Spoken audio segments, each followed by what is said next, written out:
García Cristian, mi general. García Ceballos Cristian, ya, perfecto. ¿Quién más? ¿No hay más?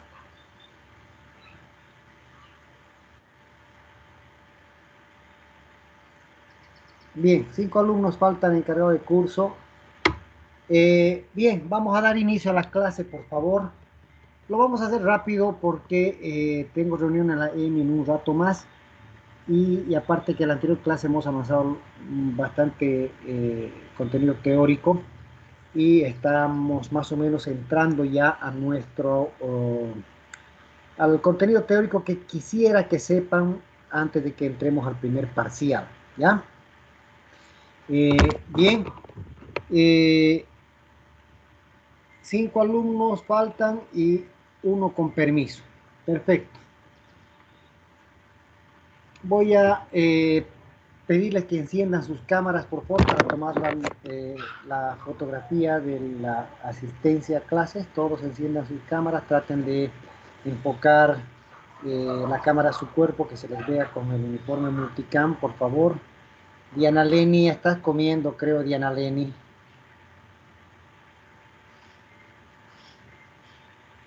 Vamos, que se les vea, por favor. Excelente. Todos enciendan más, ahí pueden entrar más cámaras.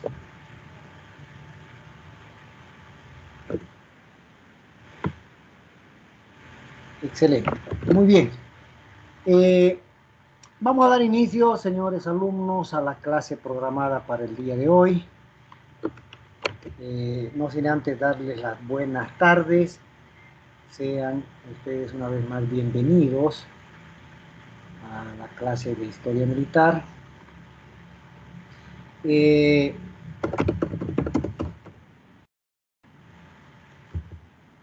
Un poco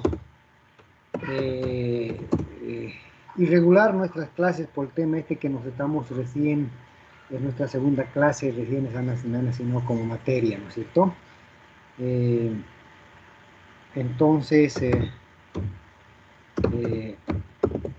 Entonces yo quiero pedirles que nos pongamos en campaña. Vamos a avanzar lo más que podamos ahora para que ustedes tengan contenido teórico que estudiar para el examen final. La próxima semana es el examen final, es decir, 1:30 en punto se está abriendo la plataforma. Sin embargo, 1:20 vamos a ya pueden apagar sus cámaras y de lo que deseen, por favor. Los que deseen pueden apagar. Si están gastando sus megas, apaguen, por favor, ¿ya? No es a que se desvistan, ¿no? Se pongan shortcito, poleritas, no. Yo cualquier rato les hago encender su cámara y voy a encontrar un uniforme. Entonces, como les decía, estamos prácticamente un poco atrasados, no atrasados, sino atrasados en la explicación teórica que me hubiese gustado darles, porque es más lo que tengo que hablarles respecto a los aspectos teóricos que lo que ustedes tengan como número o cantidad de diapositivas. Bien, voy a proceder a compartir las ayudas para ustedes. Habíamos quedado prácticamente en esto, ¿no? La secuencia para el estudio de la historia militar. ¿Estamos recibiendo las diapositivas? ¿Sí? Sí, sí, perfecto. Lo último que habíamos visto eran los lineamientos, ¿no es cierto? Son 3 lineamientos que se han considerado o que son considerados para el estudio de un hecho bélico. Y el primer lineamiento es el estudio del pensamiento militar de la época. Les he explicado que en la época de un determinado conflicto era otra la mentalidad, era otro el pensamiento militar que se tenía. El segundo lineamiento es el estudio del conflicto propiamente dicho, es decir, vamos a ir a desenvolver, vamos a ir a desarmar, a analizar el hecho, el tema de estudio específico, el conflicto, la batalla, el combate específico que hemos decidido nosotros estudiar. Y finalmente, al haber obtenido esa información, podemos determinar qué aspectos podríamos considerar para la formulación o la reformulación de la doctrina de guerra actual. Entonces, esos son los tres aspectos que uno se considera en los lineamientos para el estudio de un hecho bélico, ¿no? Ahora, en base a esos lineamientos vamos a tener una secuencia, es decir, qué secuencia debo seguir para poder estudiar un hecho histórico. Al igual que los lineamientos, tiene tres aspectos a considerar la secuencia para el estudio de la historia militar. Uno es el conocimiento e interpretación del hecho histórico. El segundo es las reflexiones del hecho histórico. Y finalmente, aportaciones intelectuales a la doctrina de guerra boliviana. ¿Ya? Está en relación a los lineamientos. Si ustedes se ponen a pensar, está en relación. Lo único que no entra aquí es el conocimiento del pensamiento militar de la época. Aquí ya nos entramos en el punto 1, en la primera secuencia, en el primer aspecto a tomar en cuenta en la secuencia, nos adentramos al conocimiento e interpretación del hecho histórico. Es decir, ese conocimiento debe tratarse de una guerra, de una campaña, de una batalla, de un combate, haciendo referencia a los campos de la conducción o ramas del arte militar. Aquí hay que tomar en cuenta que debemos elegir temas totalmente específicos para no divagar, para no estar entrando en generalidades.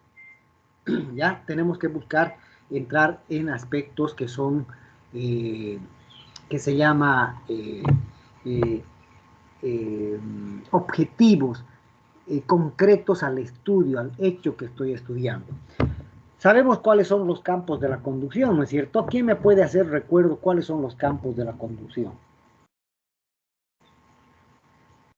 Alguien que se acuerde, por favor, cuáles son los campos de la conducción. Esto han tenido que llevar en generalidad de Estado Mayor.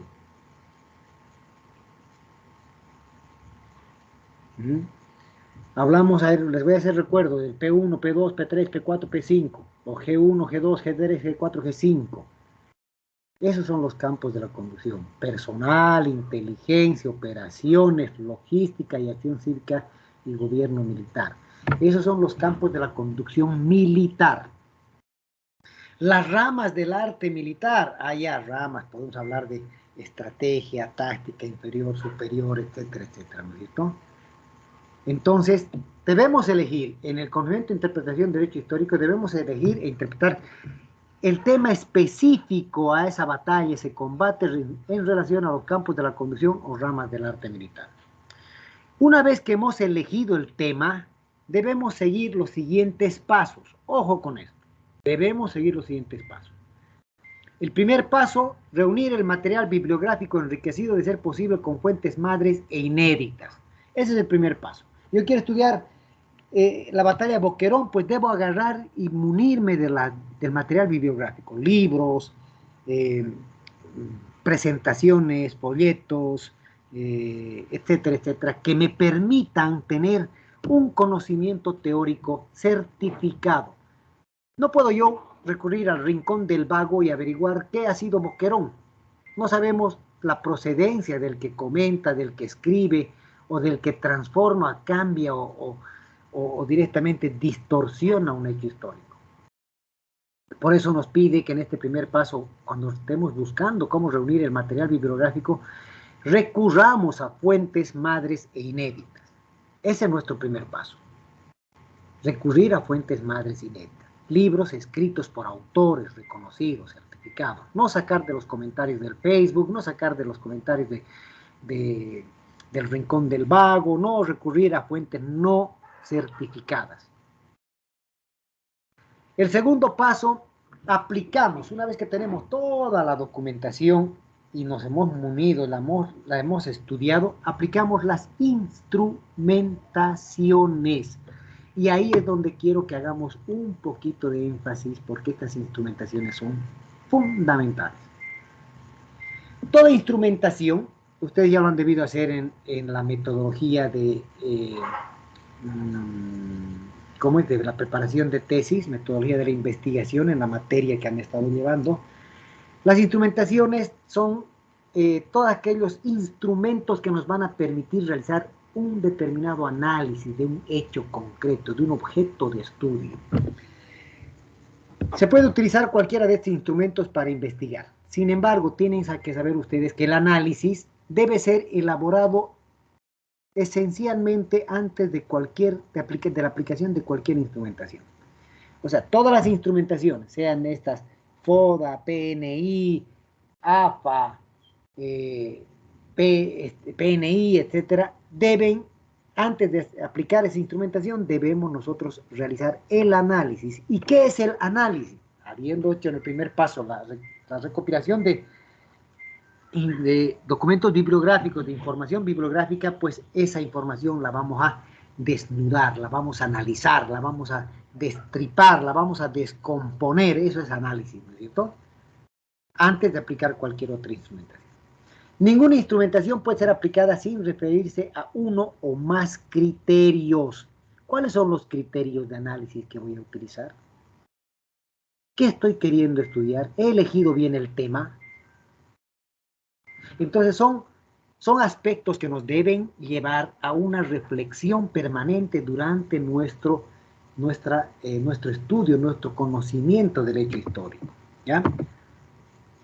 Posteriormente nosotros vamos a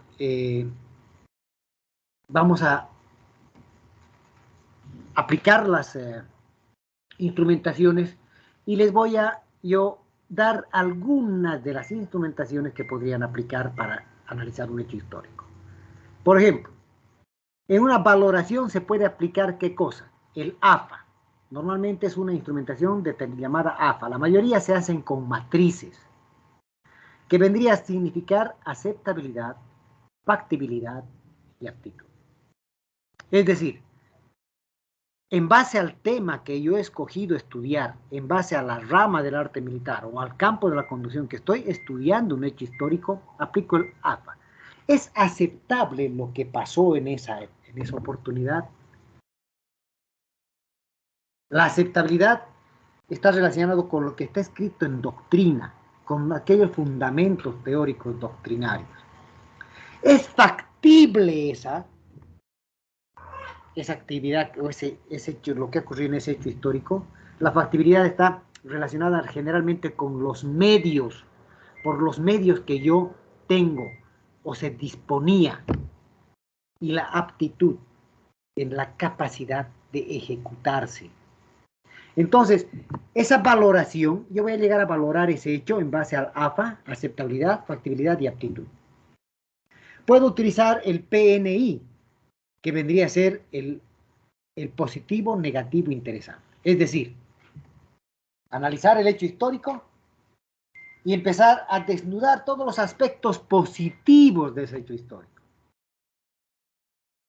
Determinar todos los aspectos negativos de ese hecho histórico.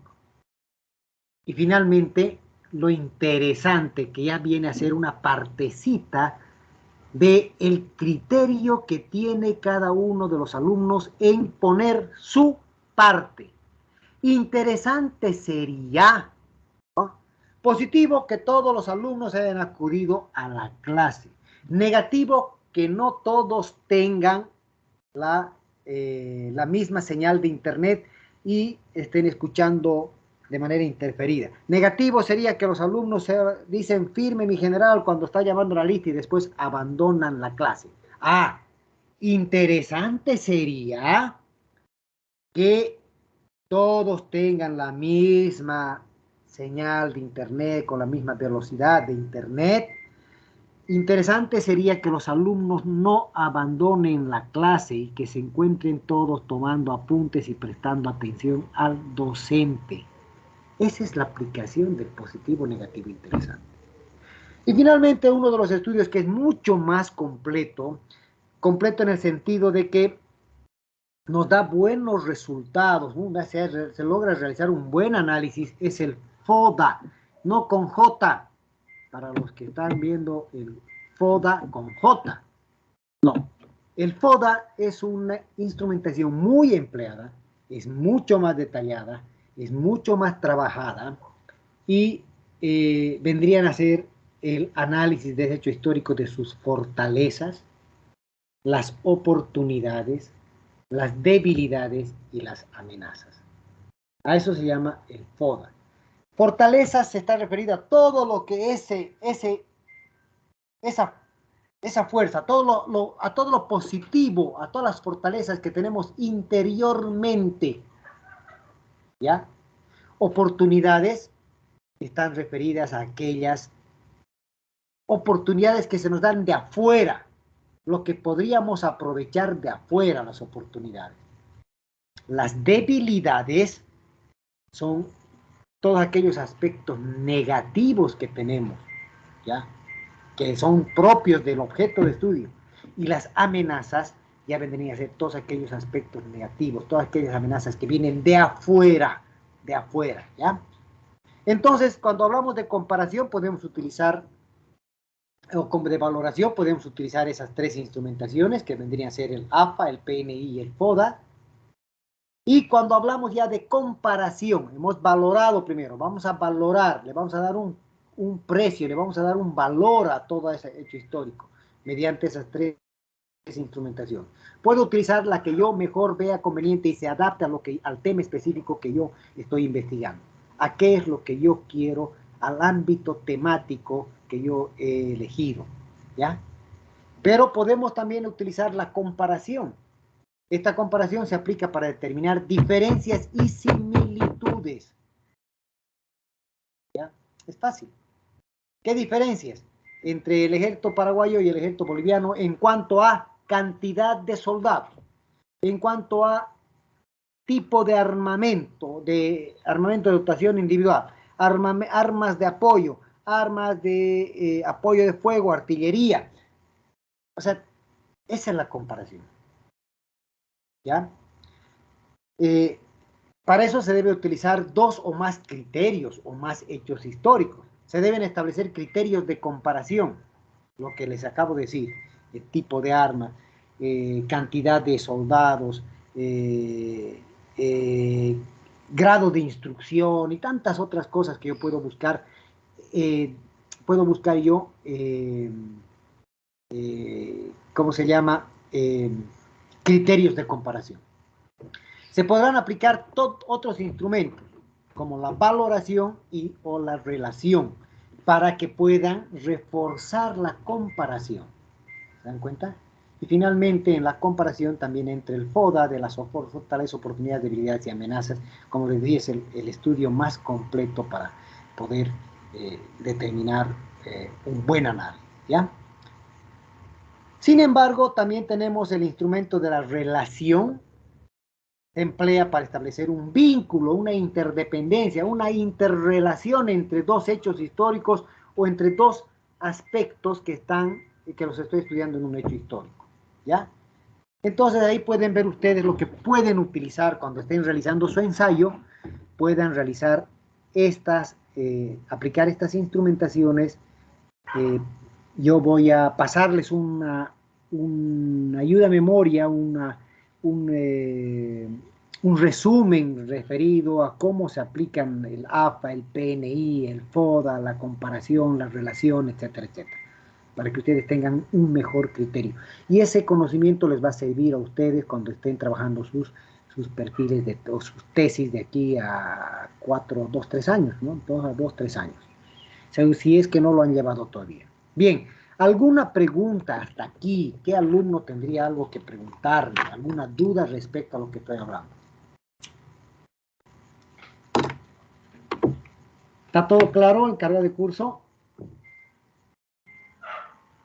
Sí, mi general. Ya, perfecto. Mi general, quisiera una pregunta. Quiero estar seguro que los campos de la conducción militar serían personal, inteligencia, operaciones y logística, ¿o estoy mal? Personal, inteligencia, operaciones, logística y acción cívica y gobierno militar, ACGM. Entendía, mi general. ¿Ya? Perfecto. Personal, todo lo que está referido a personal, ¿no es cierto? Ahí trabajamos con el MAMIAT, mantenimiento de los efectivos, administración del personal, etcétera, etcétera. Han llevado ustedes eso, MAMIAT.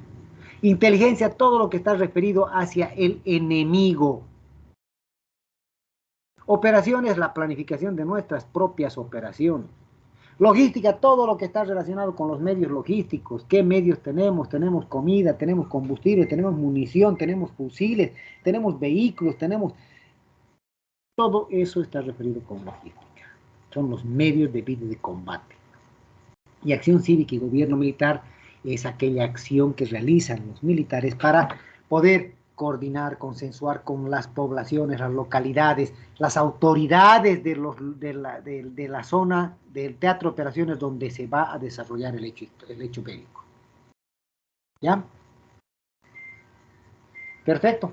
¿Alguien más para que sigamos adelante? Bien. Seguimos en conocimiento e interpretación del hecho histórico. Dice que siguiendo estos pasos, los pasos que hemos visto anteriormente, se toma conocimiento y al mismo tiempo se interpreta un hecho histórico. Literalmente, lo que se busca es de que el historiador, o sea, ustedes, ya concluyan su labor en este punto, al conocer, al interpretar y luego exponer el hecho histórico. Sin embargo, y ahí viene el aporte del cientista militar. Una persona normal es el historiador, pero ustedes como estudiantes de la Escuela Militar de Ingeniería y que tienen conocimiento de la doctrina ya se convierten en cientistas militares, apoyado con la tarea del historiador, o sea, del que ya tiene conocimiento del hecho histórico, revisa permanentemente la doctrina vigente para actualizarla. Para esto utiliza la instrumentación de la aplicación, ¿ya? Que vendría a ser otro tipo de instrumentación, ¿ya?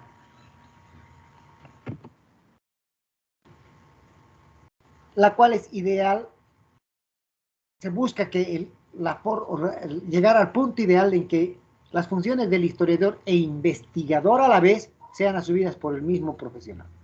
Nosotros buscamos con esta materia de historia militar en la EMI ese aspecto, ese ideal, esa parte óptima, de que en un solo hombre se encuentran las funciones de historiador y de investigador. ¿Ya? Perfecto. Seguimos. Las reflexiones del hecho histórico sería ya el segundo punto a considerar en la secuencia para el estudio de la historia militar. Reflexión viene a ser igual a conclusión, a deducción o a aplicación. Esa es la reflexión. Reflexión significa considerar nuevamente el hecho histórico e interpretarlo a la luz de las instrumentaciones. Importante la aplicación de instrumentaciones. Mediante esta reflexión podemos obtener juicios de valor que permitan arribar a conclusiones o aplicaciones. Yo estudio el hecho histórico, lo desmenuzo, lo descuartizo, lo desarmo, lo vuelvo a integrar y saco mis propios juicios de valor para posteriormente arribar a conclusiones o aplicaciones. Las reflexiones, que vendrían a ser conclusiones o deducciones a las que se arriben, serán emergentes del tema histórico en estudio. La variedad de estas dependerá de la capacidad de análisis del investigador y de las instrumentaciones y criterios que él mismo se haya impuesto o que estén impuestos por la cátedra de la materia. Yo les puedo decir a ustedes, darles un tema, investígueme la batalla de Boquerón desde el punto de vista del campo de conducción de la logística, desde el punto de vista de la logística. Entonces es ese investigador, ese cientista militar, ese historiador, va a analizar todo lo que ocurrió en Boquerón en cuanto a medios. ¿Qué medios tenían? ¿Tenían todos los medios? ¿No tenían todos los medios? A ese ámbito temático va a apuntar su investigación. Aquí es importante que el investigador no debe dar solución a errores cometidos por los actores de ese momento. No debe dar. Solamente debe reflexionar los motivos que lo indujeron a cometer errores o para llegar al éxito en las conclusiones, en las deducciones y en la aplicación, pues ahí llegamos. a determinar qué motivos, por qué no había munición en Boquerón, por qué no podíamos reabastecer Boquerón. Esas son, ahí debe reflexionar ahí debe arribar el investigador. No decir, había, deberíamos haber hecho esto, no, sino simplemente debemos arribar el motivo por el cual sucedió ese hecho, desde el punto de vista del ámbito temático que nosotros hayamos elegido estudiar. ¿Ya? Finalmente, el tercer punto de la secuencia para el estudio de la historia militar son las aportaciones intelectuales a la doctrina de guerra, y esto está referido a los anteriores procesos que derivan en la aplicación y en las aportaciones intelectuales. ¿Ya? Estas aportaciones se deben realizar mediante el ensayo doctrinario, es decir, lo que ustedes me van a presentar para poder aprobar la materia, de un hecho histórico. El ensayo doctrinario se diferencia de la reflexión por ser más y mejor desarrollado. Es decir, en el ensayo doctrinario, el cientista e investigador militar van a poner su aporte, van a poner su criterio. El ensayo consiste en plantear una solución tentativa a un problema dado mediante la discusión teórica y aplicando un marco referencial o teórico. Normalmente el ensayo tiene tres partes: una introducción, el desarrollo y su conclusión. La introducción será un resumen cronológico de cómo yo he desarrollado mi trabajo, qué instrumentaciones he utilizado, en grandes rasgos qué aspectos me han dado, me han hecho resaltar, me han dado como resultado la aplicación de las instrumentaciones. El desarrollo ya va a ser los resultados propios más detallados de esa aplicación de instrumentaciones, de ese conocimiento del hecho histórico, para finalmente arribar a las conclusiones, no conclusión, sino conclusiones que yo estoy viendo como aportaciones a la doctrina de guerra. El objetivo del ensayo, señores alumnos, es convencer al lector, o sea, el que va a leer su ensayo, es decir, yo o cualquier otro, el jefe de operaciones o jefe de carrera, no sé, convencer al lector que la posición o idea sostenida por ustedes, por cada uno de ustedes, es válida. ¿Ya? Es de convencerme de que es válida esa posición que ustedes tienen al estudiar ese hecho histórico. Ese ensayo va a tener un título: la batalla de Boquerón desde el punto de vista de las acciones logísticas, desde el punto de vista de los factores del MANIAT o de manejo de personal, de administración del personal. Y ese ensayo, aparte del título, se va a referir a la idea que tiene ese autor después de haber estudiado el hecho histórico. Ese es el ensayo. ¿Ya? Ejemplo de un ensayo doctrinario, ¿ya? El título vendría a ser Desempeño en actitudes ofensivas y defensivas del oficial conductor y el soldado ejecutor. Ensayo surgido como consecuencia de la capacidad profesional del investigador y el tema de análisis tantas veces mencionado como ejemplo. Otro ejemplo. El factor psicológico como elemento determinante en el resultado de las operaciones durante la campaña del Chaco. Ahí voy a apuntar yo, el factor psicológico. ¿Qué ha sido determinante en la campaña del Chaco referente al factor psicológico? El título que estoy poniéndole yo a mi ensayo. Que ya vayan viendo, yo les voy a lanzar unas pautas, yo les voy a dar ya los temas que ustedes podrían estudiar o podrían desarrollar, ya ustedes les pueden cambiar incluso sus nombres. Luego de una breve introducción referida a los estudios anteriores que dieron lugar al ensayo, como son los casos de un marco teórico referencial, se procederá a desarrollar la idea del autor del ensayo. Ahí ya pone usted su parte, su criterio después de haber estudiado. Yo no puedo escribir mi parte o mi criterio sin tener un conocimiento cabal, detallado del hecho histórico. Y eso lo voy a lograr con las instrumentaciones, la lectura que yo utilice o que yo haga para empaparme a detalle del hecho histórico. Y finalmente vienen las conclusiones del ensayo, que son susceptibles a ser refutadas por otro autor. Ojo, y eso no tiene que molestarme. Esta es la posición de ustedes. Esa es la posición. Ustedes son los que están pensando de esa manera. Yo puedo discrepar con ustedes, decirles, no, eso no es así. Pero si ustedes tienen el fundamento en su estudio, han logrado a esas conclusiones, han logrado llegar a esas conclusiones, es porque es un punto de vista que ustedes están haciendo. Y lo que tienen que tratar de hacer en ese ensayo es convencerme a mí de que yo o que ustedes han hecho un estudio detallado, responsable, minucioso, y tienen su postura, la cual la están fundamentando, la están exponiendo y la están fundamentando. O sea que no tienen que molestarse si es refutada por otro autor los resultados del ensayo. ¿Ya?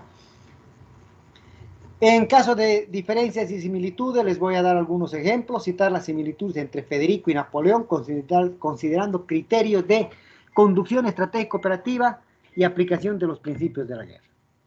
En el caso de Federico, entonces, Federico y Napoleón son dos grandes conductores de la historia mundial. ¿Ya? Federico, por ejemplo, utilizaba la lucha contra la superioridad del adversario, conduce la guerra en varios frentes, utiliza guerra ofensiva, corta y decisiva. Emplea la maniobra por líneas interiores, frecuentemente busca la rapidez y seguridad de movimientos, tratando de alcanzar una batalla de aniquilamiento.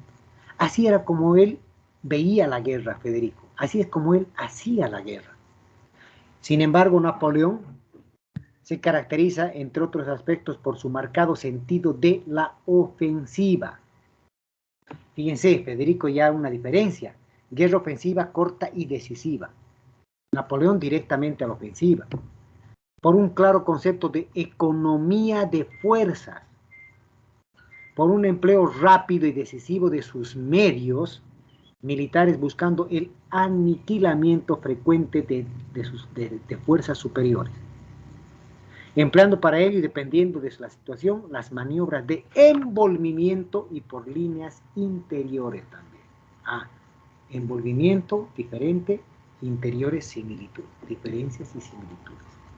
Ahí podemos determinar nosotros las diferencias y las similitudes. ¿No ve? Para comparar las diferencias y similitudes, emplearé algunos criterios. Así, para este ejemplo, emplearemos el criterio de las formas de maniobra estratégica. Las similitudes son de que los dos célebres conductores han buscado guerras cortas y rápidas. Los dos hacen guerras cortas y rápidas. Con acciones ofensivas que aspiraron a la batalla de aniquilamiento mediante maniobras por líneas interiores. Esas son las similitudes que ellos tienen. Haciendo frente a adversarios frecuentemente superiores. Las diferencias. Ambos se diferencian por la diversidad de formas de maniobra aplicadas. Napoleón aplica más de una maniobra y Federico prefiere generalmente el de las líneas interiores. Es así como yo les pongo este ejemplo para que ustedes se den cuenta de cómo se puede trabajar con diferencias y similitudes. Otro. ¿Cuáles son, a su juicio, las dos diferencias fundamentales entre Jomini y Clausewitz, considerando el criterio de pensamiento militar? ¿Cómo creían que era, cómo definían Jomini y cómo definía Clausewitz el pensamiento militar? ¿Ya? Jomini, por ejemplo, decía de que reducía su gran complejidad a la solución matemática de los problemas, donde todo podría tener solución en forma racional. Clausewitz, por ejemplo, si bien entendía la complejidad del drama de la guerra, era mucho menos racionalista que Jomini y consideraba preponderantemente los factores morales y los imprevisibles, es decir, el azar. En cambio, Jomini decía solución matemática de los problemas. La matemática es la ciencia exacta, no hay cambio, no hay variación. Clausewitz hablaba de principios, de factores morales, no son estándares, no son estables. Los factores morales pueden cambiar y variar en los aspectos imprevisibles, es decir, jugaba más al azar Clausewitz. Jomini fue un teórico de la estrategia operativa, mientras que Clausewitz fue un filósofo de la naturaleza de la guerra. A esas conclusiones podemos arribar. También entre ejemplos y solitudes y similitudes, vemos entre la batalla de Villamontes y la de Cañada Cochabamba, dos batallas de la guerra del Chaco, considerando el criterio de combinación de actitudes estratégicas con las tácticas, cómo combinaban la operación grande con las operaciones pequeñas. En la batalla de Villamontes se dio la relación de estrategia y táctica defensiva. Y en la batalla de Cañada Cochabamba se dio la relación de estrategia defensiva y táctica ofensiva. Ajá. Fíjense esa diferencia. Villamontes, estrategia y táctica defensiva. Ustedes saben que la defensa de Villamontes fue clave para obtener los resultados de la guerra en la última fase, en la cuarta fase de la guerra del Chaco. Por eso es nuestro mariscal, quien condujo la guerra, la defensa de Villamontes. A ver, alguien que me haga recuerdo. ¿Quién condujo la batalla de Villamontes, la defensa de Villamontes?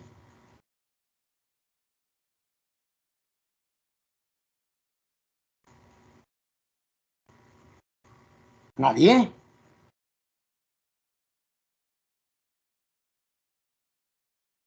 Nadie me va a decir quién condujo la defensa de Villamontes. ¿Mm? ¿Hay alguien ahí en la clase? ¿No es la de Boquerón, mi general? Villamontes, defensa de Villamontes. Bilbao, Rioja. Ajá. Bilbao, Rioja. ¿Quién está seguro?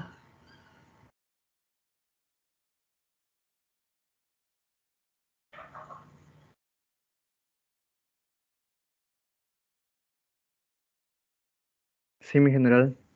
¿Seguro? Perfecto.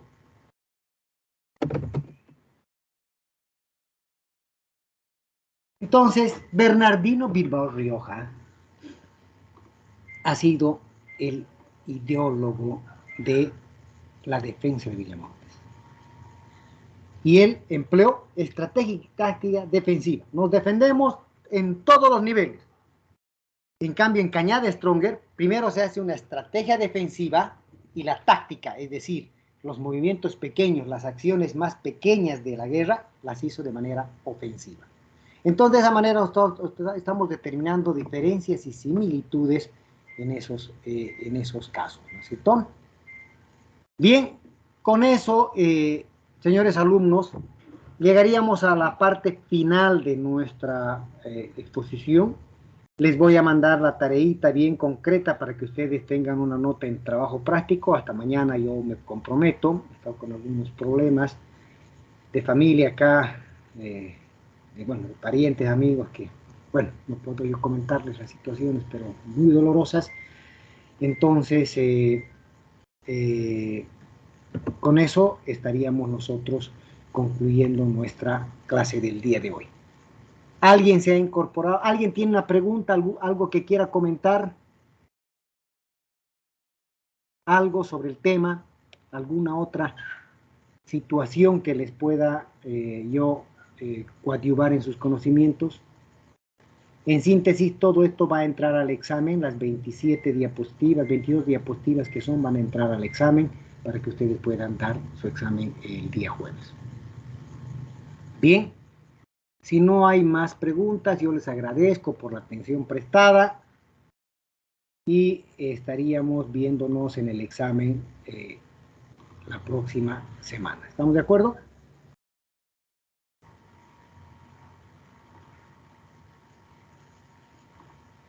Entendido, mi Bien. general.